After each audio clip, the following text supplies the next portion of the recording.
one of the worst we've done so that far. was by far the worst. We're by far the worst. If we had to rank that right there, that was last place. It's my fault. Senioritis right now. That was my bad. We got, what, 4 pods left? 3? Oh, yeah, baby. That's right. We're close. Summer is almost here. It's 2 more pods left. This one, the end of the Chris Simms Top 40 Quarterback Countdown ranking. Wow. That will continue today. We have the top 6. Ahmed Fareed is here, as always, to help me out, control me, make this sound professional. There's no controlling you. No, there is no controlling me. There's reining me in. Yeah. You're reining me in. But I do have senioritis right now, like no joke. Like it is like, we're great weather. I can't wait. I love this time of the year because I do kind of get worn down just of everything, right? And hey, understandably. Right? And we're to a point where I'm ready for that few weeks of I want to check out. I just want to be a casual sports fan for a little while. I'll talk to people in the NFL just, hey, when they call or text, but I'm not like trying to, hey, this is going to be happening. Can you give me a background on this? Or can I talk to you about this or blah, blah, blah. So I just look forward to that and having days of like nothing is on my mind. Just take a big breath. Right? Yep. What Watching kind of tequila am I going to drink tonight? The Yankees, what time's the game on? And that's all my life will be. And so that will be for 2.5 weeks for you. Right. And then knowing you, after the 3rd week or so, you're like, I wouldn't mind getting back into it. I'm starting to get that itch again. I mean, to a degree, right? I mean, I will get like antsy and like I got to make sure I stay busy and do things during the break. Your wife will be like, what are you looking at? I didn't think you had to look at anything. I'm like, well, I'm just kind of like, I'm curious. I'm curious. I didn't watch these guys at the end of the draft here all the way. I just want to get one more look, all that. But no, I'll be able to hold myself back because I'm going to go, wait, I got plenty of that coming. Yes. Right? And I'm really looking forward to it. And I'm glad we're at this part right here at the podcast. I mean, the top 6, certainly. We know it's a special group. This isn't very easy. I spent another Sunday sitting there watching film for a few hours. Even with these guys, because I think most people would think, like, oh, you know these guys already. I do know them. I still can't do it within my conscience. And, like, as I'm sitting there at my son's baseball game yesterday morning, I'm literally like, all right, man, can they hurry up? I need to go home and, write some notes down. And to your point, too. This is why you need a break. This is why. And then to your point, this is what's funny as well. Because, like, with this group, I really do know these guys. You're right about that. I still like the film. It still brings me little ideas and things of what to, like, just little nuanced things about, oh, yeah, he does do that really good. Or, oh, there's, like, so I love that, to have that fresh in my mind one more time, write it down, right? That's really, really important to me.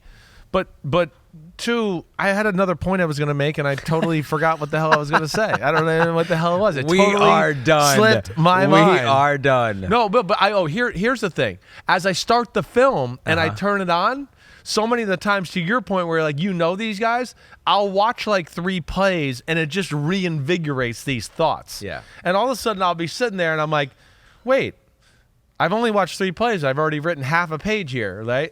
Because I do know them. All those things come back. They need to come back. Oh yeah, that's right. I was saying this to myself a lot during the season this year when I was watching film. Blah blah blah blah blah blah. Right? And it kind of just does that, and that's why I like to do it because it just stirs it up a little bit for me. These are the best of the best. The best of the best. And we've been gushing about some quarterbacks that we just talked about on this list too. So you're really going to gush here today. So let's take a look at where we started and where we are right now. It started at 40 with Jarrett Stidham. How far we have come.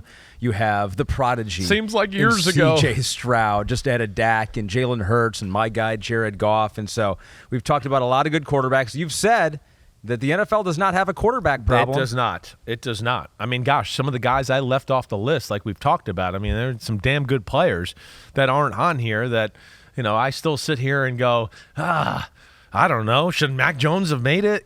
Certain guys like that. I mean, there's some players here where are, top-tier backups or even have the potential to be starting quarterbacks once again in their career that are left off this list. So, yeah, my thoughts there. It's an offensive coordinator problem, but, every offensive coordinator in football wants these top 6 guys. I can tell you that much. 6 quarterbacks. We separated them into 3 different tiers. Yeah. So we have different tierage going on this podcast. And so we've got 3 quarterbacks in our first tier, and this tier is titled Damn Okay. Damn Okay. It is okay. a term of endearment here on the the Simms Unbuttoned podcast. That's right. Damn. Okay.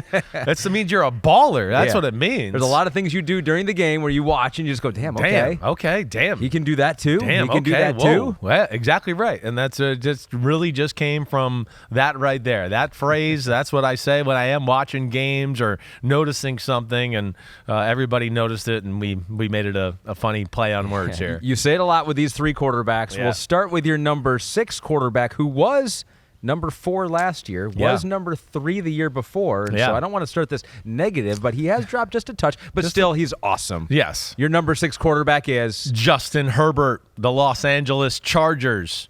I mean, again, okay, he fell down a few spots, sure. I mean, we know this is all these guys we're talking about are epitomize the franchise quarterback, right? And of course, with him being young, still moldable, right? I mean, again, if you said, wait, who were guys you could pick for the future and how would you rank them? Herbert would be towards the top of the list here, right? Because of his age and his athletic ability and all that. A good reminder of this exercise is just looking at next year alone. Exactly right. It's not who I'm trying to draft for the team to be a guy for the next 10 to 12 years. Okay, so Herbert, as we know, I mean, it's an incredible talent, right? And the first thing I just think when I turn on the film and really watch Justin Herbert, the first thing you notice is his size. I just write, nobody plays bigger in the pocket in all the NFL than Justin Herbert. Nobody. I mean, he stands in there, and to your Megatron at receiver up in Detroit that you grew up rooting for and everything.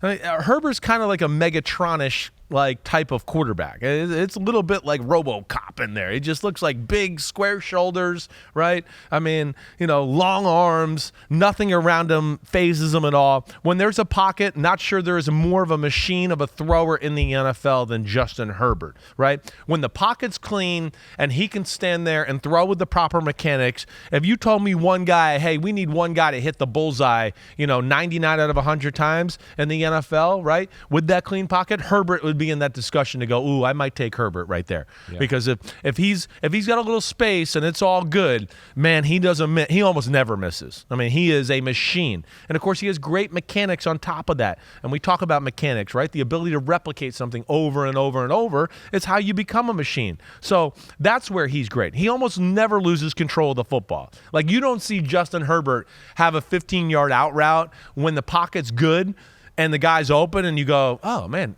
he missed the throw. He threw it high. It's almost never. It's almost like he's got time to throw. That guy's kind of open. First down. Don't even worry. Just fast forward it. He hit it. Don't worry. Move on to the next play. I promise you. Right? So that's where he's great. Throws the ball great on the run. He's a very good athlete. Right? Very good athlete.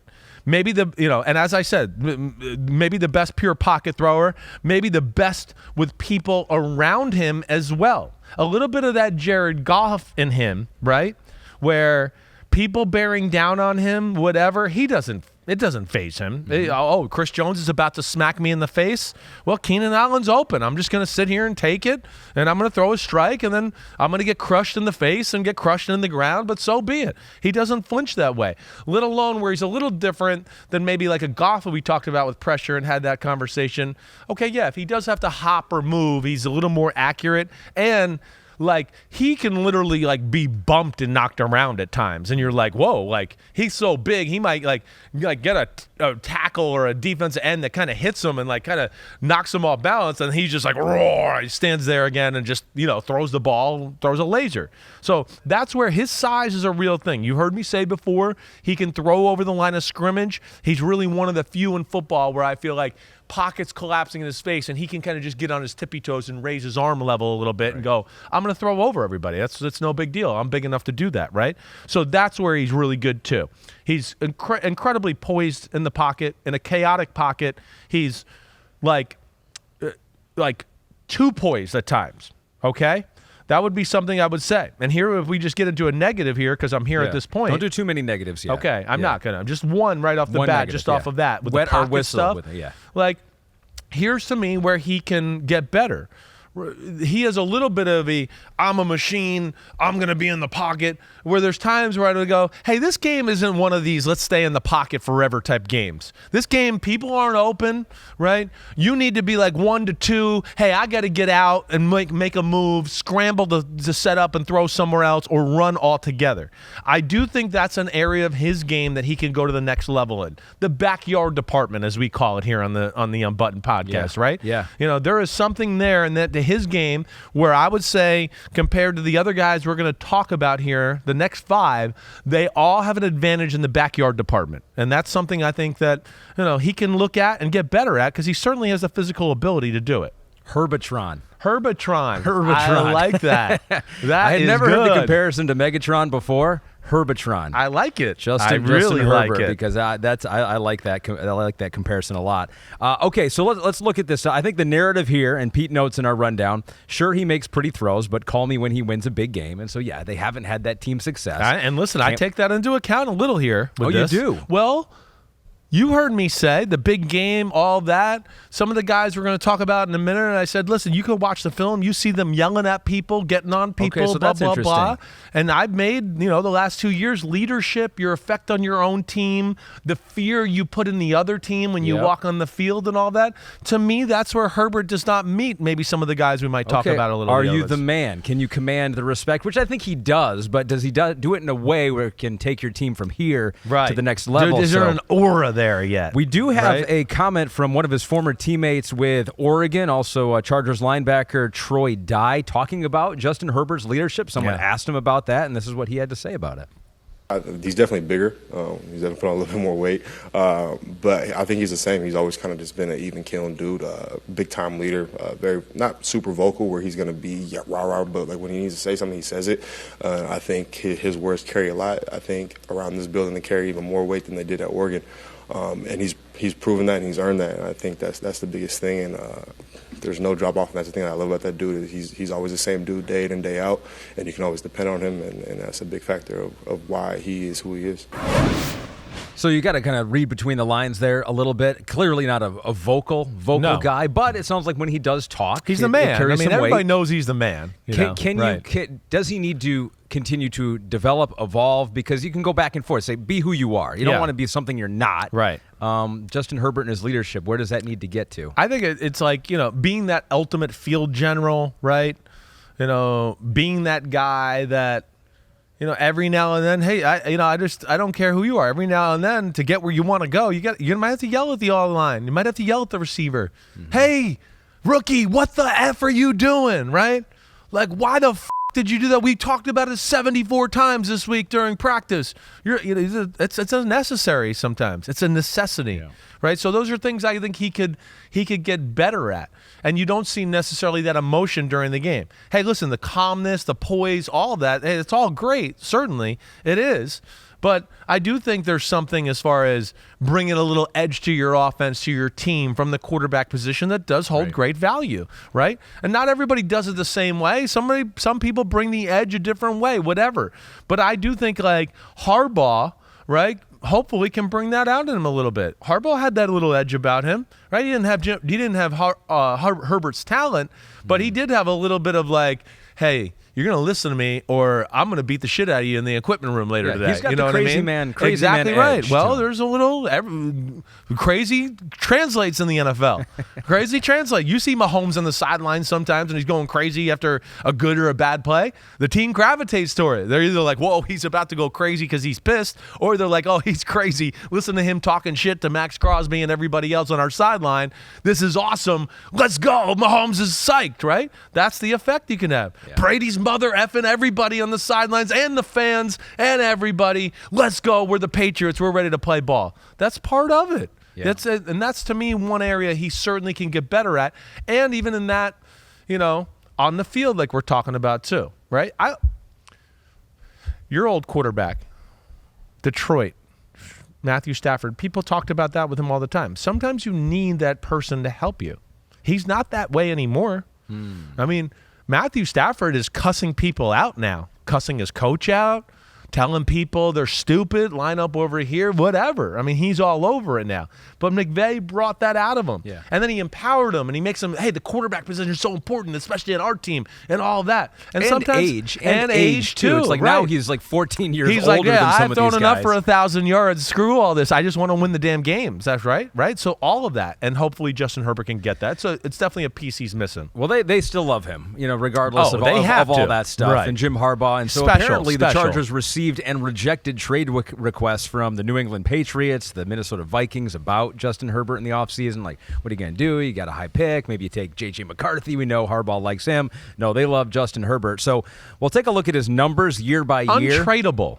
Right? You can't Short get enough. list, untradeable person in the NFL. Can't get enough. Right. So here he is year by year. Now, his record in 2020, not great, but his numbers were awesome. One of the best rookie seasons that we have seen in the NFL. It was incredible. That was, Shane Steichen and crew. 38 touchdown passes the very next year, and then the numbers drop off a little bit. Of course, he was hurt last year, did not play in our Peacock game. That is unforgivable. Yeah. He broke his finger. What, as a quarterback, the progression of him throughout the years, what has he gotten better at? What do you still wish he was better at than 4 or 5 years ago? Yeah, he's gotten better at a lot. I mean, listen, his decision-making is really good, right? His ability to see the field, and of course he's an aggressive decision maker and thrower, where he doesn't make very like, wow, why would you throw that, or oh, that was stupid, right? I mean, he gets fooled every now and then, but it's never like reckless. So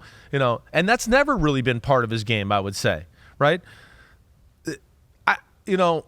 But I would still say seeing the field better and doing stuff like that is still, he's improved big time in that way. I honestly think some of those offenses he was in early in his career fit him better than some of the ones he's been in the last 2 years. Okay. Right? That would be something I would say. And I think that's why you saw such great numbers there. Really, I mean, they were, Shane Steichen and them, they were pretty special in what they did and curtailed things and game plans specifically to go, he does this really well. We're going to add a few more of these plays into our system, and he took advantage of them, right? But, getting back to his things that he can get better at, right? Yep. And all of that, like I said, he can pop around the pocket and still throw the ball and do all that good, right? But he needs to run and scramble more. Definitely. Like I said, there's just too many games where, hey, it's, the hell was standing there and just being Herbo-tron. Yeah. Right? Yeah. We got to start creating some offense. We got to sustain a drive. We got to get a little momentum going. We can't just play it by the book and just be like, nope, I'm in the pocket. Oh, nothing happened. 3 and out. We're punting. Right? You got to will your team a little bit more. And again, I know he wills his team. He's the man. But this is the guy I'm saying that about because I know he has incredible talent, and I know he can do this stuff, right? Like we're going to talk about again some guys later on where I go, hey, it's not always pretty, but they just will their fucking team all the time. They just make plays in every big moment, and they're like, I'm not going 3 and out again. I'm going to scramble or move or do whatever I got to do, right? So wish he had more arm angles, right?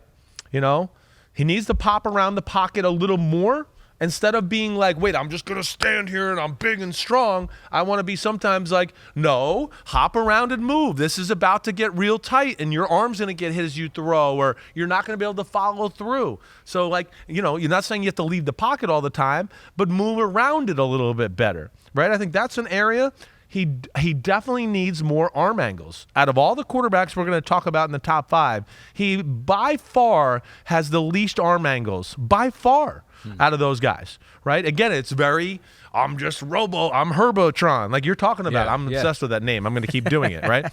I wish his release was a hair quicker, right? And I wish he could touch it a little bit more, right? Touch it, like a little bit like, hey, just the flick passes I talk about. Hey, there's a guy, Keenan Allen's 12 yards and he's running to the pylon, right? Just before he comes out of the break, just touch it out there and throw it like 30 yards in the air and throw it high so he can just boom and run underneath it, right? I think those are a few things that he could get better at. Yeah. And then with the arm and the pure power, and we know it's an elite class of like Josh Allen and Mahomes, right? He does have a lot of batted balls. Batted balls, because his motion is so kind of telegraphed and so standard all the time. So out of all the other great quarterbacks we're going to talk about today, too, I would say that pops up on the film a little bit more than most, too, because it's just, you see it. Oh, and here it comes, and he's reaching up, and it's, okay, we know it's going to be right here. Where, hey, Mahomes, Allen, them, it might go under my armpit. I don't know where it's going to go, right? So it's hard to gauge it a little bit more. All right, I like all that stuff. Thank you. Because there's a reason why these guys, and maybe Justin Herbert's dropped a little bit, and why they're not in the next tier up that we'll talk about here in just a second. You talked about the different offenses for Justin Herbert, and maybe the ones early in his career suited him. I'm curious what you think this offense will look like for him, because you got Greg Roman there with Jim Harbaugh, and they came Roman was with them when they had Kaepernick with the 49ers running quarterback. Then went with the other Harbaugh. Ravens, with John. And so while he was with the Ravens, Greg Roman, they were really good at running the football, averaged just 486 pass attempts per year. That translates into 29 pass attempts per game. Herbert in his career has averaged 39 per game. And so how different do you think this offense will look, and will it serve Justin Herbert? I do. Now, I don't know if, hey, listen, their talent at receiver it's we know it has to grow a little bit, right? They got some guys that are unproven commodities as we sit there right now, and what they can do and how they can add to the football team. We're going to see. Yeah, there's some development that's needed there, right? But I think overall, this is going to be better for Justin Herbert. It's going to be like what you said, all right? I think, somewhere 29, 30, 32, that's the perfect spot for them. 39, 40 all the time was always like, well, yep, it's the Chargers. They can't run the ball. All right, Justin Herbert's going to have to throw it. Okay, they suck on defense right now. So, he'll have to throw it more, right? This is going to be more of a team game, and a little bit more where I think the pressure will be taken off of him to a degree on a play-by-play basis, and be reapplied in more of, hey, get us to the right checks, do this, and then instead of having the pressure of every play being like, hey, we're going to throw it, we're going to throw it, we're going to throw it, we're going to throw it, because we can't do anything else. Now it's going to be like, when we do throw it, we're expecting like cha-ching, we are going to throw it, and we want a 30-yard completion, right? And that's a little bit more where he was early on in the career, is that type of stuff. So that's where I think it can fit him, right? I think it's going to be, we're going to play D, we're going to run the ball, but we're not going to make you throw any, you're not made to be throwing 3-step game. Let me jam in another 4-yard completion so much. They do that too much, right? They're going to play, let people get downfield, let the play develop, because we have a guy that can stand there and throw the ball with the best of them. You got an offensive line who maybe you can run behind. You got Rashawn Slater. You got 3 former first-round picks. That's what I mean. Rashawn Slater, Zion Johnson. You got Joe Alt this year. You got J.K. Dobbins. You got Gus Edwards. Let Quentin Johnson go downfield, right? Work the downfield routes, and now you got a guy we know that can make all those throws in his sleep, really. McConkey, working the slot. Yeah, work the slot, right? They got a nice little combination there. It'll be interesting to see what they're able to put together. Pete puts a question in here. Okay. Is Justin Herbert just Matthew Stafford 10 years later? So Stafford turned 36 in February. Justin Herbert turned 26 in March. And we do have a picture of Justin Herbert recently, some video. A no-look pass at Chargers practice. He is becoming Matthew Stafford before our eyes. There it is. He was not looking at that receiver. You sure about that? I don't know. Their I guess Twitter account says he was not. I don't know if that's no look. It's a damn good throw. I'll just say that. But damn, to me, when they look like they're looking right. Or maybe they mean the people that are filming this are not looking where he's looking. Yeah. I'm taking a shot at you, Charger social media. Yeah. I know. I'm scared to, because I know how good they are on social media. But he can do that. That was a great throw and a good arm, which was like Matthew Stafford. 10 years not ago. All no looks are equal either, that is right? True. The no look of like, wait, I'm looking at you and I'm just throwing right here is not nearly as impressive as I'm looking over there and going to no look it over there, right? There's a difference there in the no look. To it. But he certainly can do that. He's extremely talented, and I think we hit on it. I mean, to me, I just want a little bit more backyardy in him in the right situations. and certain games where hey, the offense is stalling, we're not doing it, guys aren't popping open all the time, I got to be a little quicker in these games to go, hey, I'm going to put it on me to make sure we keep the momentum going as on a drive. And like I said, some of the guys we're going to talk about here just have a little bit better feel, I think, as far as the overall game, moving the chains, let's just get in the end zone maybe than a Justin Herbert. And again, I don't want to be too negative there. No, I get it. You know how awesome I think he is. You love him. So, but he needs the arm angles. Yes. He doesn't have the no look, as we saw there. There was a little too much look in the no look, which is why he's behind this next man in your top 40 countdown. Your number 5 quarterback is Matthew Stafford, Los Angeles Rams. Right? I mean, Matthew Stafford was the guy I was kind of, I wanted to refer to a few times in that last segment without giving it up. I mean, everybody knew he was coming anyways. I don't know what I was really trying to hide. It would have ruined the segue, so thank you for not doing that. Yeah. But I mean, he is the guy, again, where you can change as a leader. You can change in your vocalness in the offense, right? You need maybe a little push from your coach, right? I mean, we've seen that. It's everybody. It's not naturally in everybody. Right? I didn't see Tom Brady yelling at anybody in New England early on in his career or at Michigan, right? But he started to realize, this is what needs to be done. Bill brings it out of him, right? This is your job. This is your offense. Yeah. Coach them. Tell them. I mean, they got to hear it from you, right? So then all of a sudden you get sick of hearing your coach all the time too, and you're just like, hey, yeah, you guys, you suck today. Get better, right? I mean, so you need somebody to draw it out of you. It's important. Stafford has, and you see it. You see it on film. You don't even need to see him mic'd up or one of these NFL films things, which is actually really entertaining too. Now, they're really good because McVay has diarrhea of the mouth like John Gruden. He can't shut up. Right? So he's in his ear like, and don't forget, and like Stafford's like, there's some clips on him in NFL films. He's like literally in the huddle going, you should hear this right now. He won't shut up. I mean, he won't shut up. And he's looking over and he's like, I'm good. And he won't shut up. I used to have to do that to Gruden. I used to literally have to wave my hand in the huddle, be like, shut up. I got to say the play. I can't hear you anymore. And you're up my whole mojo. I can't even think straight, right? So he has got that as my point, little side story there. As you know, as we know, and you know what? Not everybody else knows, and hopefully they're starting to know, right? This is one of the greatest arms in NFL history. This is not just like, a great arm, and we're talking about him right now. This is one of the greatest arms in NFL history.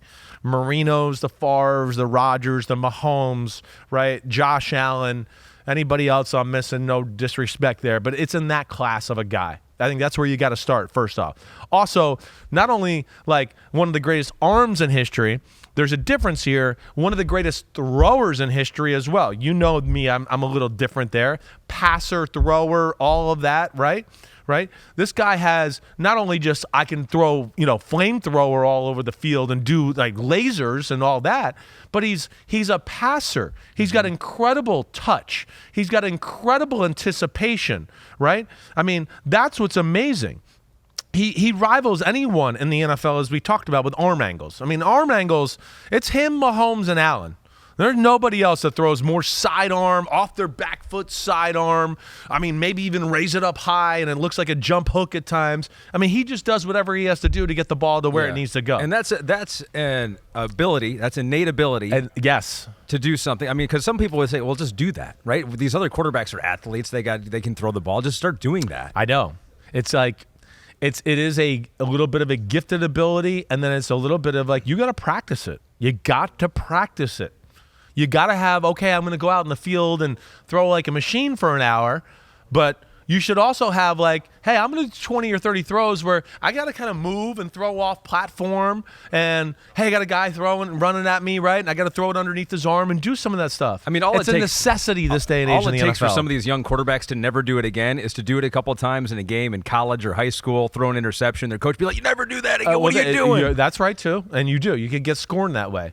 But I think what they're realizing, what I realize, what anybody realizes, and what you're going to realize when you watch the top quarterbacks and go, well, damn, they get a lot of first downs because that guy moves his arm, right? And I'm on the bench because I was like, nope, I throw the ball like this, right? And then that ball got swatted back in your face and you're on the bench because now it's first down for the other team instead of first down for you. So, yes, it's almost – and then when we talk about some of the crazy blitzes, the RPOs that are going on in football and all that, if you don't have that, then you're just not that good at that part of your offense. You're not going to be that good against the blitz. You're not going to be that good in quick game. Right? Guys like Chris Jones have become mastered.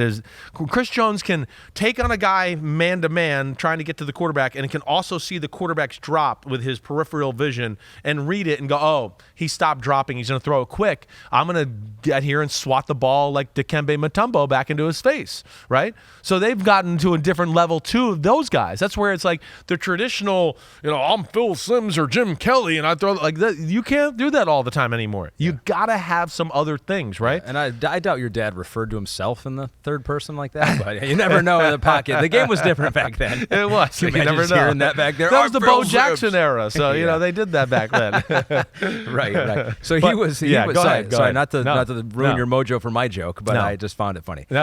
He was number 10 last year. He was in the still a superstar tier with a question mark, and so I think he's answered that question because there were times last year where I was like, dang, is he not the MVP? What would the Rams be without him? I know they improved on defense, but he was carrying that team for a large portion of the even end the of year before he was too. He just didn't stay healthy. Right. And that was one of the things I think why he was 10 last year too, because I was a little bit like, oh, he's getting up there. Can he stay healthy? Is he about to fall apart a little bit? That's what I was worried about. That's what I thought too. So I wasn't sure, and I was a little bit like, oh, I don't know. Maybe we're about to see kind of a drastic fall.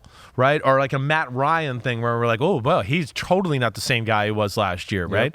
But that is not the case. And they ran the ball and they got some O-linemen in there.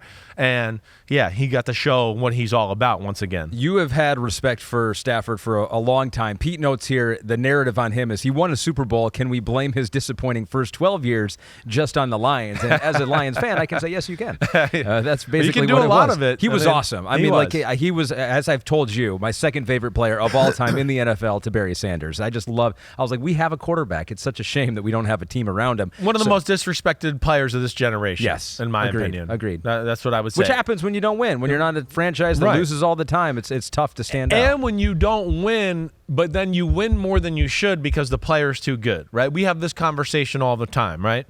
Like Michael Jordan before he got Scottie Pippen. Oh, there's someone he keeps getting to the conference finals or the Eastern Conference semifinals and can't get over the hump.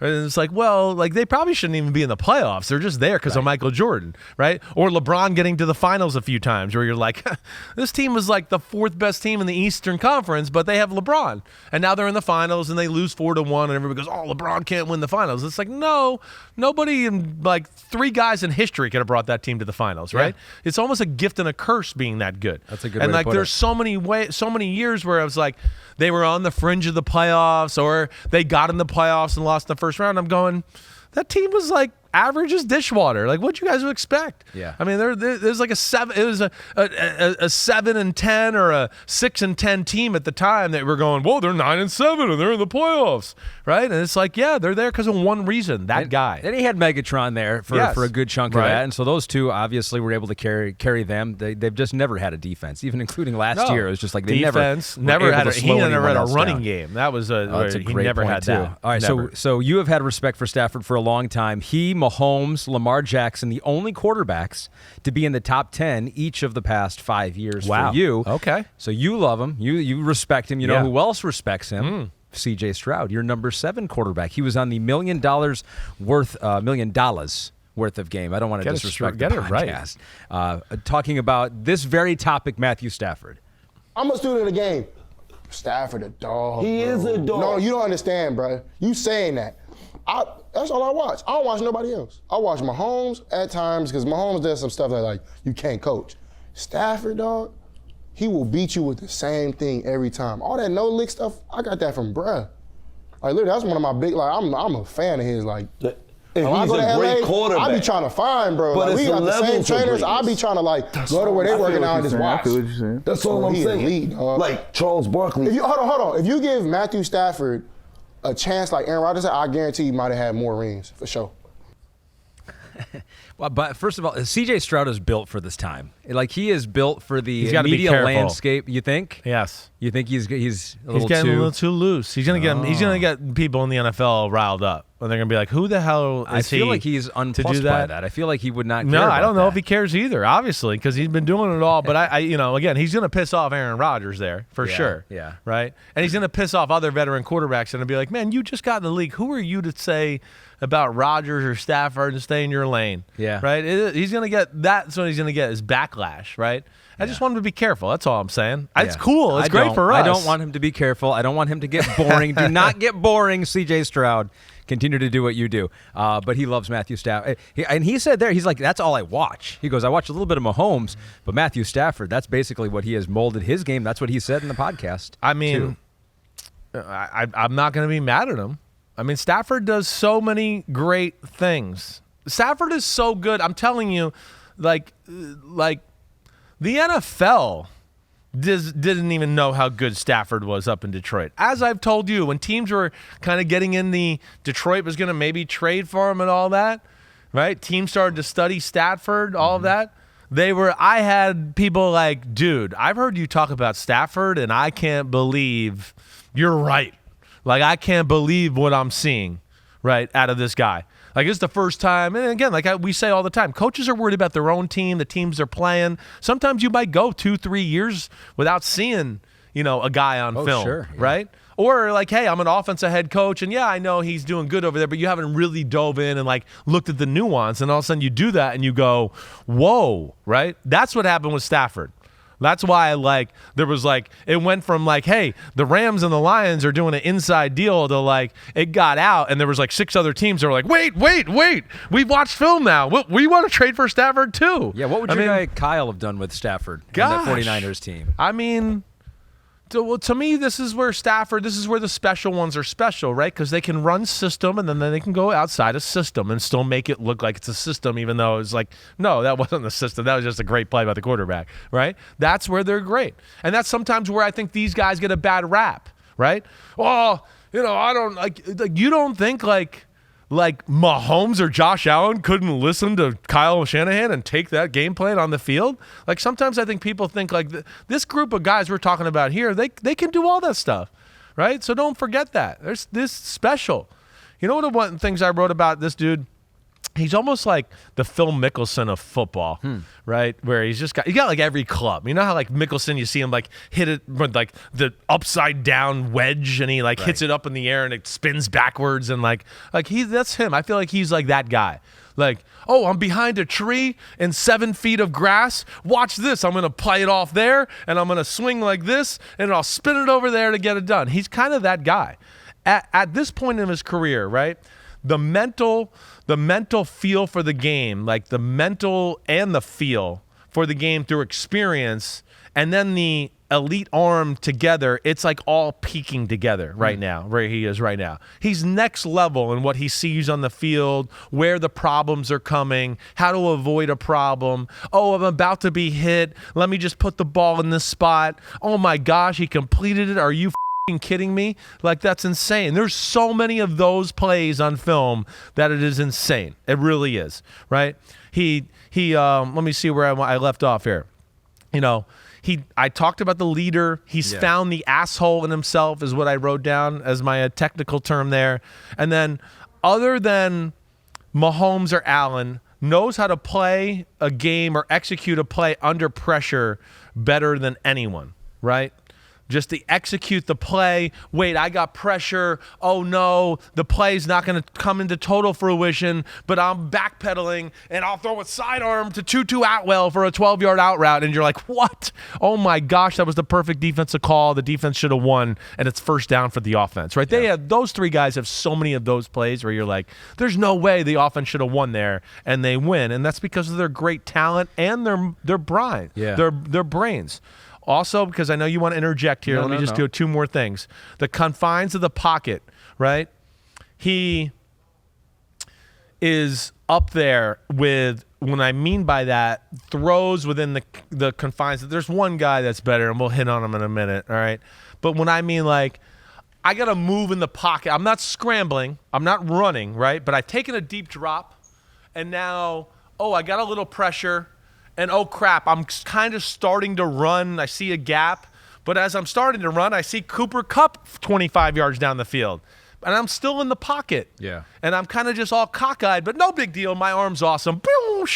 I'm across the field. Even though I was running to my right to 1 o'clock, I could throw the ball to 10 o'clock, 40 yards down the field, and really make it look like nothing. Every position is a throwing position for Matthew Stafford. That's the way to say it, Ahmed. That's the way I should have wrote that down. So, and he did it, mentioned at the end of the year last year, and he did it against his 100-plus passer rating games at the end of the year were versus the Browns, versus Baltimore week 14, versus the Lions in the playoffs. And so here's a guy who did step up against the best and biggest competition that he had all season long. Here are his career totals.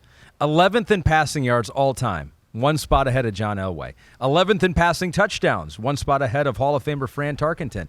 6th most fourth quarter comebacks, just ahead of Johnny Unitas, just ahead of Dan Marino. And this is what he's done the last 3 years with the Rams. And so, yeah, I mean, this is a Hall of Fame quarterback that we're watching, which speaks to why he is still, at this ripe old age, number 5 in the NFL. That's right.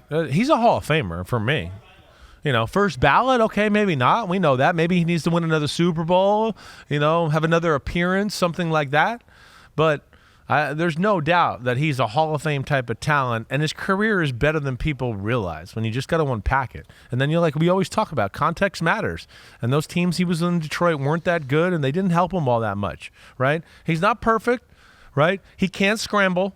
He's one of the lesser scramblers. It's not bad, but it's not good as for what we think of right now, right? He does have he's found the fine line. He's still a little crazy with decisions every now and then, or throws, because like all great guys, when you have an incredible arm, right, you just go, wait, I think I can make that throw and happen. And you have in the past. And probably. he has, yeah. right? Now, he had, I would say, when he got to the Rams, it was still like, no, that's so stupid. I can't believe you threw that. That's crazy. You're stupid. Why would you throw that? Right? 17 interceptions, most in the NFL. He's found the fine line of, like, okay, I'm taking a chance, and this is a little aggressive, but it's not stupid, right? I'm not going to be whirled around and then go, came back out of it, just Tasmanian devil, and then try to throw the ball down the field like he did that first year. I think when he was playing the Tennessee Titans, he did that one time, all right? But he does have great feel in the pocket. He never flinches. I mean, he's tough as hell, as you know. He's one of the greatest flickers in football. I mean, you talk about just like boom, like alligator arm, and the ball goes 40 yards, and he just drops it in a barrel, right? It's as pretty as him and Mahomes, I think, are the best in the game as that, right? And like I said, I think he's found that fine line of, between aggressive and stupid. He can be too cute at times, right? Maybe no look for no reason. Why? The pocket's clean. We didn't have to throw it sidearm, right? Well, why did you do that? You missed the target. It was 2nd and 10. He was open for 12 yards, but you decided to throw sidearm fading away for some reason out of nowhere, and it was off target, right? There's just a little of that. But again, Matthew Stafford, respect him because he's damn good. And the health every year is a question now. That is a question. It is. Like, will he? Like, he was able to make it through last year, playing 15 games, but the wear and tear of those years in the Lions. Can he do it? Well, year catch after up to year? Him. Right. I think we have some video of him at camp here recently. So he was drafted first overall in 2009. Only 2 players that were drafted that year are still playing and doing this: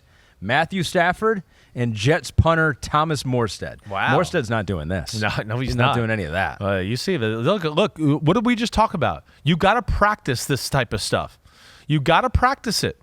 The NFL, it's no more like, hey, I'm the Dallas Cowboys and Troy Aikman, and I can protect it and throw the ball in the pocket perfect. The NFL is all about this stuff now. I mean, again, it's almost like if you don't do it, you're holding back the team. Yeah, that's really where we are.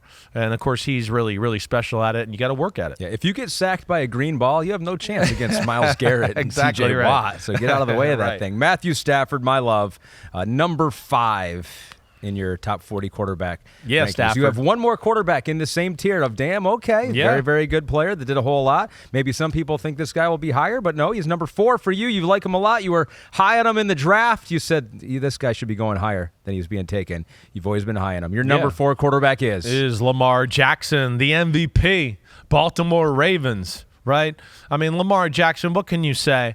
Again, I don't know if people thought he would be higher than or not, and I certainly, don't mean to disrespect he did or anything win the like MVP that. last year. So I some hear people you. would think I hear 2, you. I know. 3. I know. As Pete said sometimes, and as I've said too, hey, listen, this is a special player. It was a little bit of a year where nobody really grabbed that, by the horns as far as that's concerned. And I think in a year where, quarterbacks got a little loose with the ball and maybe had to try to take over games and do things, he probably played the cleanest out of all the top quarterbacks. So that's where I understand that. And, hey, let's get serious. The dude is real, okay? I mean, right off the bat, Lamar Jackson is one of the most special players in the NFL, period. I mean, he has a mystique and aura of him, right, that really is rare, and it might be greater than everybody in the sport other than just one guy right now. As far as when he goes on the field, people are like, oh, it's him. Uh-oh. Gosh, we've been talking about him in meetings all week, and oh my gosh, there's the checklist of things I got to remember to do to stop him, right? I mean, he is the definition of keep a defensive coordinator up late at night, right? Keep DBs and pass rushers the night before. Gosh damn, it's Lamar tomorrow. Holy crap. Yeah, he's the it's only gonna be a player long day. that can make other NFL players starstruck, it seems like. I think it's a very short list. Exactly right. I think he does have that. And, you could argue, he's got an aura with him that is up there with anybody in football as far as their team believes they can win because they got him at quarterback and that he'll make big plays and big moments, right? Right? He's really one of 3 QBs maybe in football where you go, he can beat you with his arm and he can legitimately beat you with his legs. There's no doubt about that too. It's like, wait, he can go in the pocket and be 30 for 40 and 340 yards and 3 touchdowns and no interceptions, or it could be a day where it's ugly throwing the ball, the defense they're playing's good, and maybe he's only 14 for 21, but he's got 90 yards rushing, and he made a bunch of scrambles on 3rd down to throw the ball and get a first down that, really won't go on the stat sheet for all that great of a completion, but you go, man, there was nothing open, he got pressure, and he got 6 yards on a first down, and the clock kept going and whatever. Mm-hmm. He's got, that stuff, there's value to that, right? Now, he's a QB. He's got an elite arm, and he's definitely one of the most gifted throwers in the NFL. Now, I mean, he throws the ball with power, right? Another guy, arm angles, all of that, through the roof good. I mean, through the roof good. In fact, he'd be a guy that a little bit, like I've said to Stafford at times, where I'd go, wait, why are you throwing a sidearm here? The pocket's perfect. Just like throw it and, give it the old and get into it all the way there.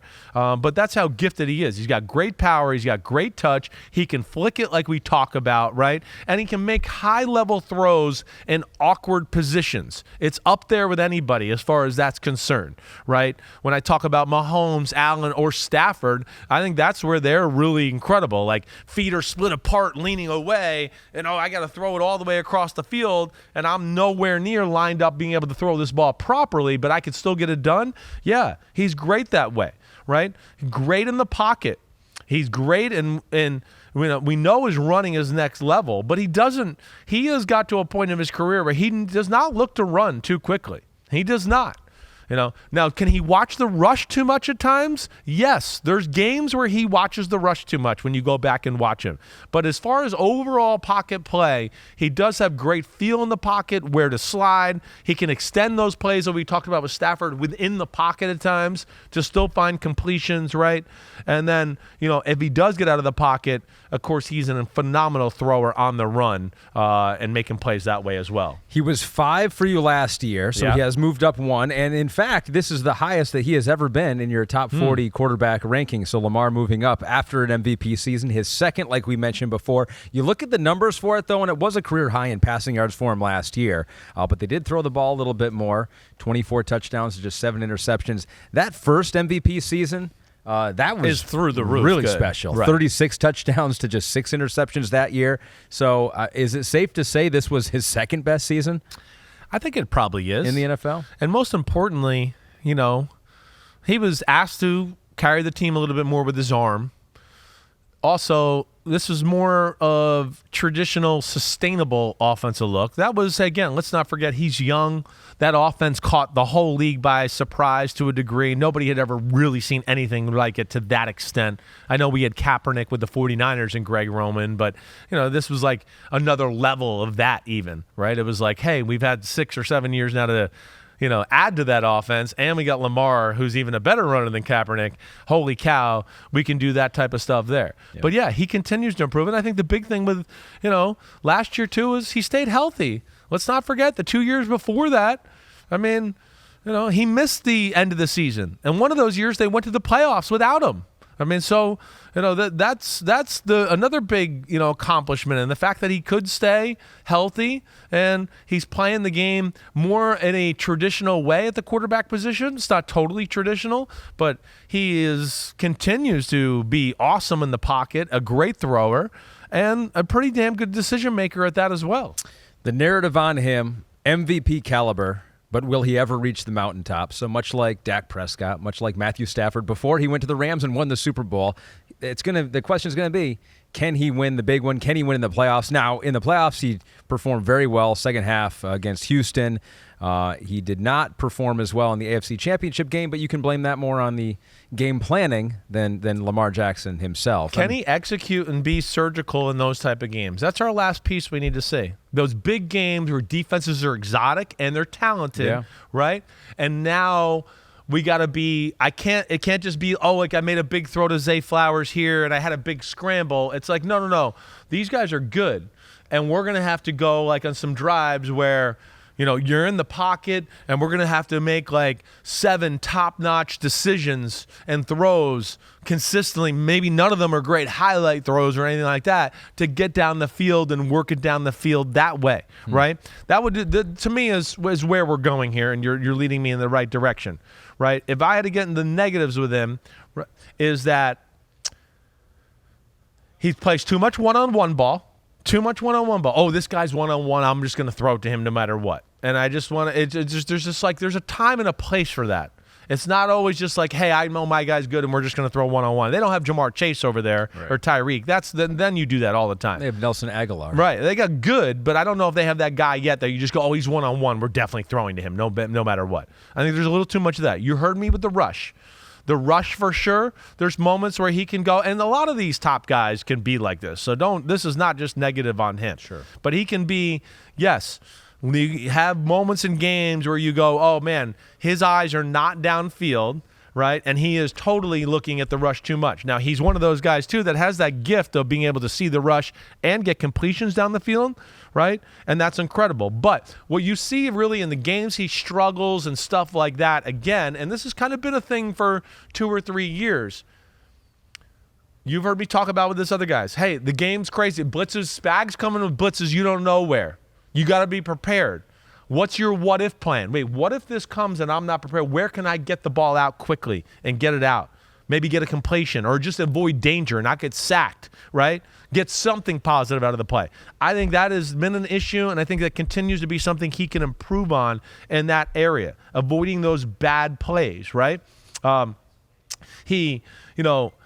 In those games when it becomes a little bit of like the exotic blitzes, the Browns, the Chiefs, those games, right? Those are the games where it tends to be, I'm going to go back into run mode a little bit more because I don't know where the pressure's coming today, right? And instead of hanging in the pocket and trying to beat the game that way, he tries to just go, I'm going to just physically get it done with my great ability here. And that's just hard to do on a consistent basis. And not always going to be conducive to winning big game football in the playoffs that way, right? There's got to be a blend there, right? And when the game became like that, in any of those games that were like that, he tends to leave the pocket too quickly because now he's been confused a few times or the blitz snuck up on him. So now anytime he feels any pressure at all, he goes, I just got to get out. I've been good at getting out my whole life, so I'm going to do that, right? Now, it's not always, and it's certainly better than it was early in his career. There's no doubt about that. But again, if I had things that I could look at to go, he could get a little bit better in that, it'd be those games, right? Some of the guys we'll talk about or whatever else, like, Stafford played Cleveland, right? They were bringing crazy blitzes against him, but He knew like, oh, wait, oh, no, they fooled me. I got a blitz over here. Let me fade away. I know I got a guy coming over here right now that I can get the ball out quick, right? Or, right, like, oh, there might be a crazy blitz here. Let me check the protection. Or, ooh, I like this route against this blitz. And now it's a one-on-one, and now it makes sense for me to throw that one-on-one ball. Those are little things I think he can get a little bit better at. Or just like, oh, I got fooled by the blitz, but I'm going to hang in there, because I know Mark Andrews is about to come open over the middle. Boom, oh, yeah, I got hit, but whatever. And sometimes he runs instead. And I think those are things where he can get better. That's all I'm saying. Why do you have Lamar ahead of Matthew Stafford? You just mentioned those things that Stafford does better than Lamar. Is it just that the running ability and the outside the pocket stuff is that much better? I think so. I think he still gives you more avenues that way, right? And like, I mean, man, and I hope I'm not doing a discredit. Lamar makes so many great throws and plays in the pocket. He really does. More so than early in his career? Definitely. He's gone to another level in that department. He is truly a passer. I don't look at Lamar and just go, oh, he's fighting demons. He wants to run, right? You know, the last demon he's fighting is those blitz and whatever ones that I just explained. But he wants to be in the pocket, and he wants to dice you up with his right arm. And he makes incredible throws. He's a great down-the-field thrower. He's a great, in-between RPO. I got to fit it in here. Or I mean, he's great. There's so many throws he makes where you go, a lot of football is going to get sacked here, or they're not even going to get this ball off, and he gets it off, and he gets a completion for 20, right? So those are the things there. Yes, it's the quarterback nuance, maybe a little more experience, like I talked about with Stafford getting it too, that he just could up his game in that department. But, yeah, I mean, still, throwing is special, right? It's up there. I'm not going to say it's Stafford, but it's not too far from there. He can flick the ball. He can do all of that. But, yes, then the playmaking ability, and I think the aura of what he brings to the table, plus you can design some quarterback runs with him still and go, whoa, we're about to run for a 70-yard touchdown with our quarterback. Yeah, that puts him above Stafford for me. I'm curious what it's going to look like this year, because obviously you're doing this ranking outside of the team environment. You're not putting offensive line or skill players. That's not a factor in your decision on where to rank these guys. But as far as him feeling safe in the pocket and protected, it helps if he is – confident in the guys he has in front of him. Yeah, and so they've had a lot of turnover on the offensive line from their starters on the O-line last year to the projected starters coming up in 2024. I mean, how might that affect Lamar this year? That's where, hey, the Ravens are sneaky, like a lot of changing parts for a team that went to the AFC Championship game. I don't think really the general public realizes it. I have people, I've talked to people at the weight room or whatever all the time and kind of get into these conversations every now and then about the Ravens and go, yeah, look at them. Look at how many new parts they got there. That's where also I think it'll be paramount for Lamar to, again, year 2 in the Todd Monken offense, take even more control, more blitz checks, more things at the line of scrimmage, all of that. Better anticipation. As I'm talking about, like I'm saying, oh, that blitz is coming. This guy's about to come out of the break, right? Let me just loft it over in that general area, and boom. He does that, but I'm saying he can do it at a better, consistent level, right? That's where, too many – like Stafford, I wrote too many throws off the back foot or off platform for no reason, right? Where I'm like, we're leaning on our back foot, and it's just like – wait, that ball was over the middle off target, and like you didn't need to be off your back foot. Like, I don't know why you did that, right? There's definitely a little too much of that where I'd be like, yeah, why? You're just too good. That's too easy. Like, come on, don't do that to yourself, right? And the last thing I'll say, and I think another thing that puts him over Stafford, when he gets hot, he can take over the game to a level that you just haven't seen many people in the history of football be able to take over a game. When he starts to get in a blend of, damn, I'm dicing you up with my right arm and I'm making good decisions and then I'm making a few plays running and doing all that, it literally takes the life out of teams. You can literally see them like, let me stick the dagger in my chest a little farther. I mean, he really has that. The 49er game would show it to you more than any. The 49er game, he took their soul. They thought they were rough and tough and going to teach him a lesson, and he taught them a lesson on throwing and running, and they were just like, yeah. They were exasperated, right? And then they wanted to get his autograph after the game, exactly. too. Well, that's what happens, too, which, again, is, part of that aura of Lamar Jackson. Lamar Jackson, elite quarterback. He is in your damn okay tier along with Matthew Stafford, along with Justin Herbert. We close that tier and we move on. We open a new one. 2 quarterbacks in this tier. This is called the unicorns. They are unicorns. They're very rare. They are very rare. You don't see them that often. often. And they're unicorn in their own different ways, too. So let's start with your number 3 unicorn in your Chris Simms quarterback rankings. Joe Burrow. That's right. Joe B. That's the man, the myth, the legend. Smooth Joe. Joe Cool. Slippery son of a bitch, as I call him sometimes. Whatever. I mean, that's it. That's Joe. I mean, I think Joe plays the position in its purest form, right? Better than anybody in the NFL. Let alone he has great physical ability, right? You can't take that away. But when I say to the purest form, I mean like, if Bill Walsh was going to teach a teaching tape on quarterback play, right? He'd have Montana in there and he'd go, damn, Burrow, I'm going to throw some stuff in with him. Mechanics, decisions, proper ball, right? Accuracy, feel, touch, all that stuff, moving in the pocket. Like that's where, Joe Burrow is incredible that way, right? No one can surgically dissect a defense like Joe Burrow. Nobody, right? You know that. Burrow taking over a game is a little different than like when Mahomes or Lamar or Josh Allen take over a game. It is. It's a special blend, what I wrote, of like maximizing system and having maybe the best instincts in the game, and the pocket awareness is maybe the best as well, right? So it's a little different that way. Where we know Mahomes and Allen and Lamar, it's going to be a little bit more, hey, backyard play and oh my gosh, what a throw, and it's a little bit more of that. Joe's is a little bit like, 1, 2, 3, 4, 5. Oh, great throw. Oh, great decision.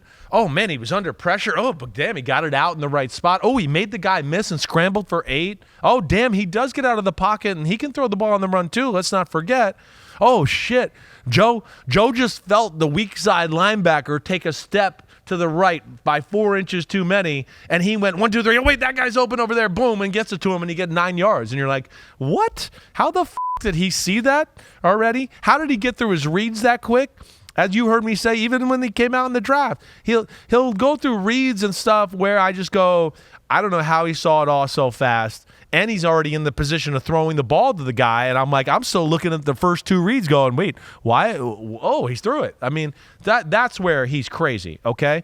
He's the instincts, like I talked about, pocket awareness, right? And then diagnose D and go through reads faster than anybody in football. Anybody. Nobody, right? We talked about Kirk Cousins being great at that. Nobody's as good as Joe Burrow. Nobody. It's incredible what he does that way. Let alone, I would say, probably has the best mechanics in the NFL as far as, when it's a pocket and it's all clean and all that. That's where he's a machine. That's where it's like when he gets hot or they get in a little flow of an offense, you just go, is he ever going to miss? Is he ever going to miss the throw? Is everything just going to be like boom, beam, boom, boom, boom, beam, boom, like the whole way down the field? I mean, he can get in grooves like that where you just go unreal. At the top of the league for accuracy. Really quick release, right? Stronger arm than he gets credit for. Way stronger arm. Yeah, and it's gotten stronger. It has. It has. Now, again, it's not Herbert. It's not Josh Allen strong. I get that, right? But it's that next group of guys. It's still like every throw and then some when you talk about what he can do, right? So, yeah, all of that is incredible, right? And then he does not get enough credit for how good he is as a runner and a mover. Again, it's not as sexy as maybe some of the other guys, right? It's a little bit more the traditional way of I'm going to move in the pocket and go through my reads and be in a good throwing position. Ooh, I see a lane. I can run for 15 yards too. My name's Joe Burrow. Oop, I'm going to hip in the pocket. I'm going to slide in the right places. Nope, Chase isn't open. Higgins isn't open. Boyd's not open. Oop, I'm going to get out of the pocket. I'm still buying time. I stop. Oh, boom, Chase is open. I hit him for 15 yards. He's really good at that. Even though he might not be as good a runner as Mahomes or Allen, it's not as far off as people think, I think. He just is going, wait, I'm the man right here. Why do I have to leave right here? I hit the target. I make the right decision. I get us the right check. So I like to play right here a little bit more than those guys, right? But it's not to say he can't do some of that stuff. He is just a special player. It's so funny how a lot of people talk about the offensive line for young quarterbacks, and if you have a bad one, it can ruin you. It's like a David Carr type situation. Be like, that guy never lived up to his potential because that offensive line was terrible. I mean, Joe Burrow is one of those quarterbacks where you could have made that case, like, oh, he was ruined by a bad offensive line. It almost seems like it enhanced his superpowers even more. It does. Listen, he's superpowers. And here's another thing I'm going to give you to your point here, right? Because, there's something there. A lot of quarterbacks would have – internal clock would change. The way they play the game would have changed. That doesn't happen with Burrow. Now, Burrow, I am excited about. I think he did put on a little more weight this year to take on some armor and take some hits, which I think is going to be. We're bigger, definitely bigger. Right. I'm really strong, bigger than I was. We're going to continue to eat right, lift, and go through my routine, see where I'm at. I think that's what he should do, right? Hey, listen, you don't need to run 4.5, Joe. That's not what you are anyways. Here's right? all the pressures and sacks per game. It's incredible. For the guy who makes the quickest decisions and is the quickest decision maker and one of the quickest releases in football, let me just that's not Joe Burrow. And that's another thing where, like, he's doing what he needs to do to help himself and putting weight on, and I think that's the right thing. And again, he's going to do it the right way, where it's going to be muscle. It's not going to affect his movement or ability there. But they need to find a way to start a season and not have him look like he's the quarterback behind the worst offensive line in football. I mean, it's really 3 years in a row where you go, are they going to protect him at all for the first 6 weeks, or is he just going to have to survive the first 6 weeks every year? And then we're going to go, oh, here come the Bengals, right? So they got to do him some favors there too. And now here's another comment I'm going to make for you. You tell me this. This is a strong one here. Okay. This is strong. Other than Mahomes, team belief in the quarterback is tops in the league. I don't think any team believes in their quarterback more in football than other than Mahomes and the Chiefs, other than that, than the Bengals do in Joe Burrow. That to me would be my feel. I feel like in the media, most people feel like Joe Burrow's the only guy that can knock off Patrick Mahomes and stand up to that. I mean, we've seen that. Right? We've seen that, right? He's been the only one to really stand up to him consistently at this point, right? So I don't know. That's kind of I honestly think he's got a little bit of an aura of big game Joe that not only his team believes in, but the other teams are scared of too. Like, Joe's one of those guys, just like we were last year. We were saying it. We were getting to that end of the year before we got hurt. We were kind of like, uh-oh, the Bengals and Burrow got to go in. Watch out, right? Watch out. Here they go. And that's him. I mean, that's what he does. That's what a great quarterback does, right? I mean, anticipation's incredible. I went through that. You want the negatives? Not yet. No, okay. Let's hold off on that because I was trying to think. I was asking Stafford. I think Stafford, the Rams. I mean, that team believes in him. They do.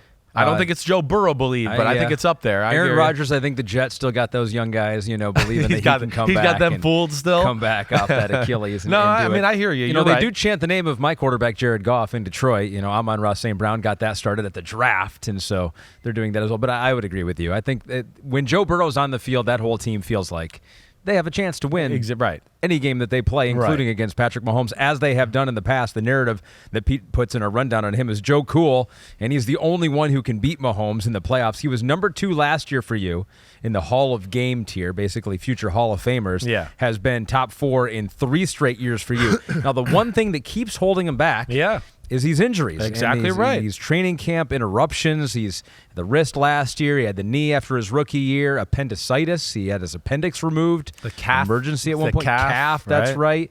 And so that he said this.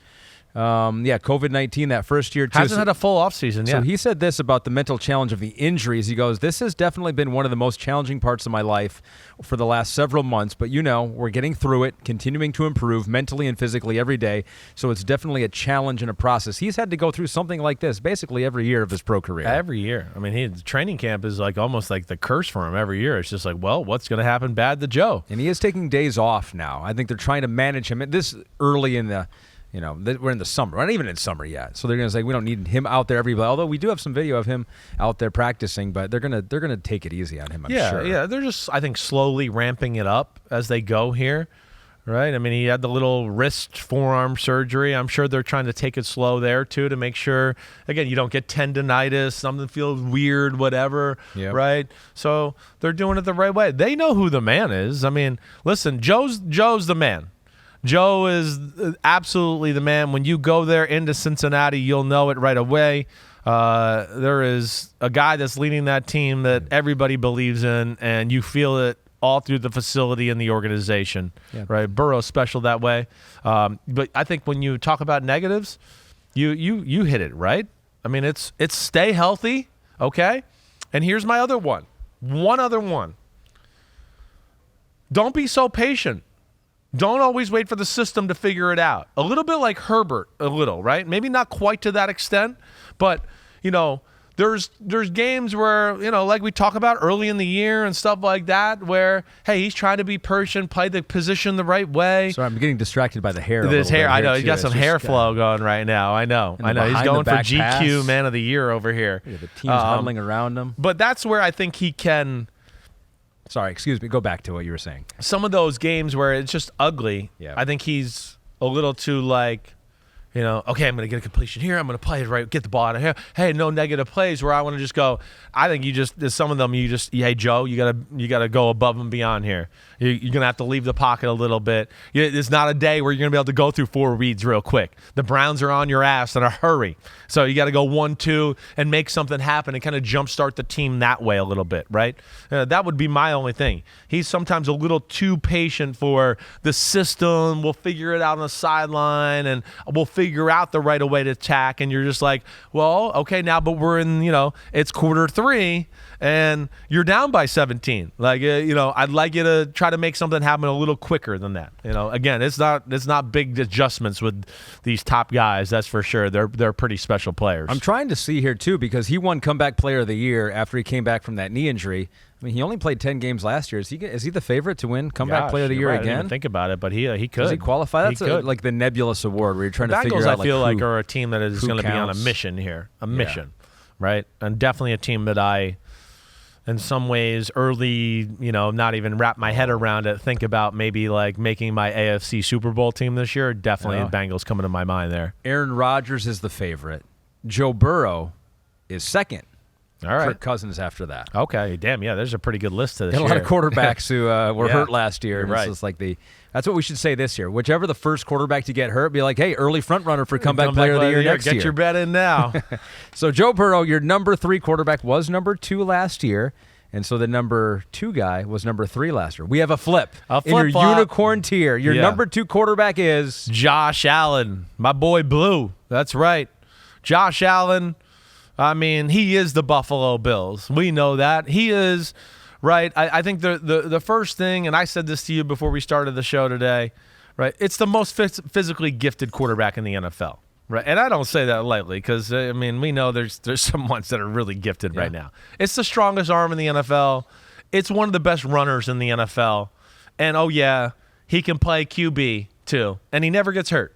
That's another thing you got to take it. When you go back and watch him and you watch this style of football and how Josh Allen plays, and if you watch it like 6-7 games in a row, passes only, right? Like, it's kind of what I do here. You really can go away after 3 games going, it's unbelievable. The guy's healthy his whole career and just plays every week. He's getting spun around. He's lowering his shoulder against middle linebackers. He's got defensive ends holding onto his leg, and he's stiff arming the guy and still trying. It's incredible, right? It's one of his best abilities is that he is always available. He really is, right? Not sure any one team is more dependent on their quarterback than the Buffalo Bills, and I mean that throughout. He literally helps their defense out, right? You know me, I don't think their defense is super talented, but they try to play it into we're going to put pressure on you with Josh Allen, get a lead, and then we kind of take away the run game, and McDermott and our defense is pretty good. It's not great, but now we kind of got you pigeonholed into, wait, they have to do this 90% of the time, and we have the advantage, right? So he not only helps their defense, but of course until this year, finally was not their running game, but he's still a big part of their running game. We know that. And then, as I've discussed and said before too, there's no number 1 receiver, or no superstar take over the game receiver, I should say there. to where, yeah, he takes over the game. They wait on him to take it over. And as I've told you 2 years ago, talking to guys there last offseason, right? I mean, they have a belief a little bit up there. McCourty would second this for me, that if he doesn't take over games and do amazing stuff, that they're not going to be able to win the game, right? So they know how special he is, and that's what I mean by no one sets the tone for the whole team more than he does. I mean, that's where, he is like really, really special that way, because he puts total pressure on the other team because of his skill set and the way he plays the game. Nobody makes more eye-popping power throws than Josh Allen. I mean, every game, there's 4 or 5 throws where you just go, holy crap. Like, holy crap. That is incredible. That should not be done. That's insane, right? And I just mean on the power throw standpoint, right? I mean, Mahomes and Burrow and all them make me say holy crap. But the power throw standpoint of like, wait, he's standing in a split and he threw it 48 yards between Jalen Ramsey and Javon Holland, who are like all pro corners, huh? Like that, he does stuff like that where you're just like, no way. So the power throws, they don't even make sense at times, right?